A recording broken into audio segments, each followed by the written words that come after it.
Hello, and welcome to this update on the 2015 Card Player of the Year race, sponsored by Carbon Poker. I'm Diana Cox, and I'm here to bring you a look at some of the events that made the biggest impact on the POY race this February. But first, let's take a look at the current top 10.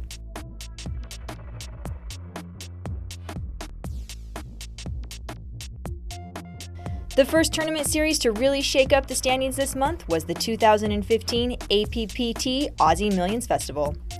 The $10,600 Australian dollar buy-in main event drew a field of 648 entries to build a prize pool equivalent to more than $5 million US. In the end, Melbourne local Manny Stravopoulos emerged victorious, winning 1,385,500 AUD first place prize and 2,100 POY points. He now occupies the number 2 spot on the leaderboard as a result. The two other largest events down under were the two Super High Roller Challenge events. Malaysia's Richard Yong topped a field of 70 entries in the $100,000 AUD Challenge to win over $1.4 million US and 840 POY points. In the $250,000 challenge, living legend Phil Ivey was the last player standing for the third time in 4 years in this event. He beat a field of 25 entries to win $1.7 million US and 600 POY points. Scott Seaver made the money in both of these high roller events, finishing third in the 100K and fourth in the 250K for more than $1.3 million.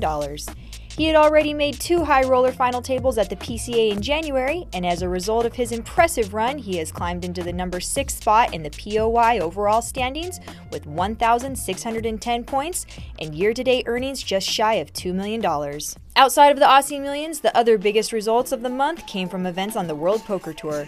First, Brian Altman topped a field of 1,027 entries in the $3,500 buy-in WPT Lucky Hearts Poker Open main event to win $723,008 and 1,440 POY points.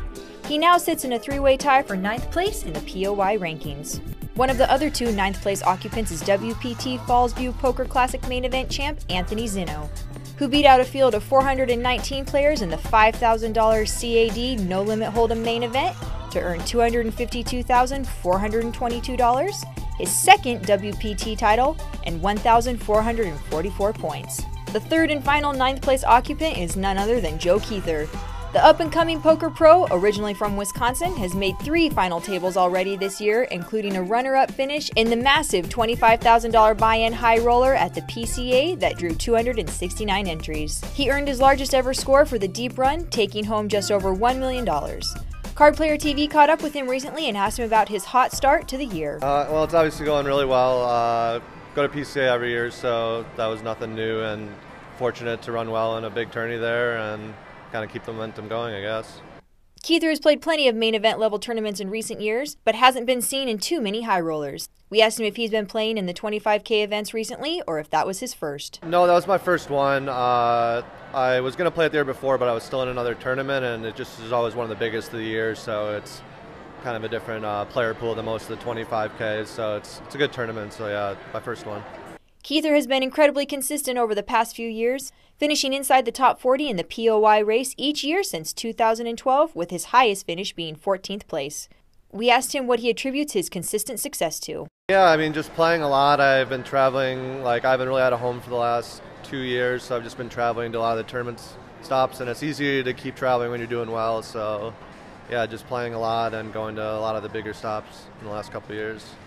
Finally, we asked Kuether for his thoughts about being in contention once again for the POY title in 2015. Yeah, I mean, it'd be a cool thing to win, not necessarily something I'm shooting out for, but obviously if you get close, you might have more incentive to play more of the stops towards the end of the year to try to get it. We'll be keeping an eye out on Kuether as he continues his success on the tournament circuit. Looking ahead, there are several huge tournaments on the horizon that are sure to shake up the POY race, including the WPT LA Poker Classic and the Bay 101 main events. That's it for this edition of the 2015 Card Player of the Year race update, brought to you by Carbon Poker. I'm Diana Cox. We'll see you next time.